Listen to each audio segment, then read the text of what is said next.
প্রধান উপদেষ্টার জুলাই ঘোষণার মধ্যে সেই দুর্বলতা, উনি লেভেল প্লেইং ফিল্ড রাখতে পারেননি। আমাদেরকে গোপন রেখে জুলাই ঘোষণার ড্রাফটকে আমাদের সকলের কাছে সাপ্লাই দেওয়া হয় নাই। জুলাই ঘোষণার 25 নম্বর অনুচ্ছেদে এই কথাটা উনি লিখে রেখেছেন যে আগামী নির্বাচিত সরকার এসে সেই সরকার যে সংস্কার করবে সেখানেই জুলাই সনদগুলো তার তফসিলে অন্তর্ভুক্ত করা হবে। তাহলে বোঝা যায় যে এই জুলাই ঘোষণা ড্রাফট করার সময় বিএনপির সাথে পরামর্শ করেছেন, জামাতের সাথে পরামর্শ হয় নাই। এই জন্য জুলাই ঘোষণা শুনে বিএনপির বন্ধুরা খুব খুশি যে আমরা যা চাইছিলাম তাই তো হয়েছে। এখন বলতে পারতেছে, সেই জন্য বলে যে না, জুলাই ঘোষণায় বলা আছে পরবর্তী সরকার এটা করিবে। আরে বাবা, পরবর্তী সরকার যদি করিবে তো আমাদের 6 মাস এত কষ্ট করে কেন সংস্কারের কাজে খাটালেন? এত কমিশন, এত ঐক্যমত, এত মিটিং কেন? তাহলে কিছুই দরকার ছিল না। বোঝা যায় যে একটা দুরভিসন্ধি আপনাদের মাথার মধ্যে আছে।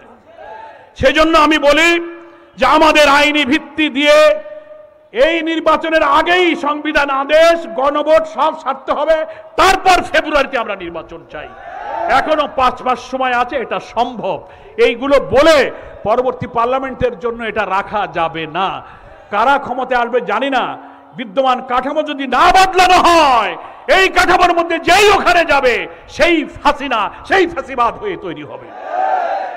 তাই আমরা দাবিতে বলেছি যে আমাদের লেভেল প্লেইং ফিল্ড আপনারা মেনটেন করতে পারছেন না। প্রধান উপদেষ্টা লন্ডনে গিয়ে একটা পার্টির সাথে জয়েন্ট মিটিং করেছেন, যুক্ত প্রেস ব্রিফিং করেছেন। এটা লেভেল প্লেইং ফিল্ড হয়নি।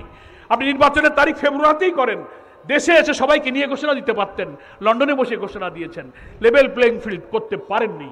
প্রধান নির্বাচন কমিশনার বলতেছেন পিআর সংবিধানে নাই, এটা বলার অক্তিয়ার নাই। এটা বিএনপির সুরে আপনি কথা বলেছেন, তার অর্থ হলো আপনি লেভেল প্লেইং ফিল্ড রাখতে পারেন নাই।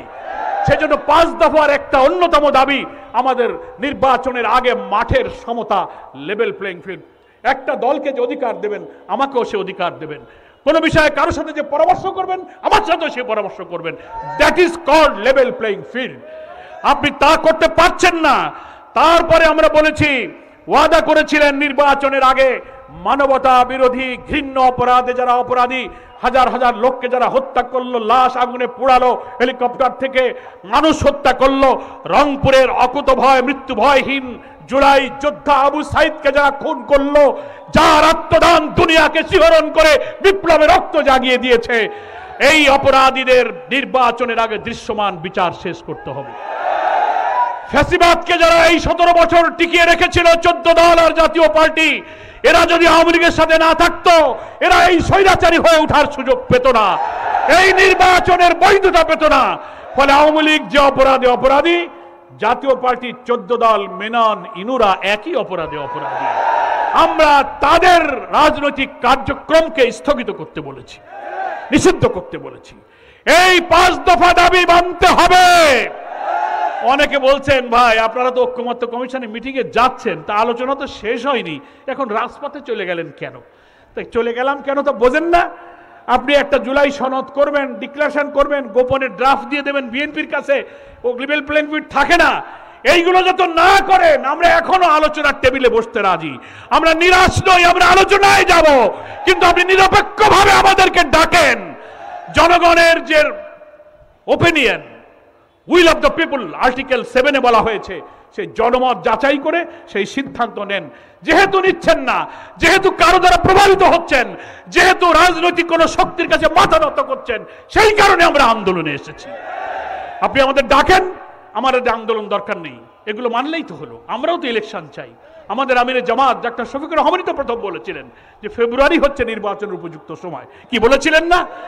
অনেকে আমাদের কথাকে ওনারা মিসপ্রোপাগান্ডা করে বলেন যে এই যে জামাত সব আর 5 দল 7 দল সব এখন কর্মসূচি দিচ্ছে, এরা নির্বাচন চায় না, এরা নির্বাচন পিছাতে চায় না।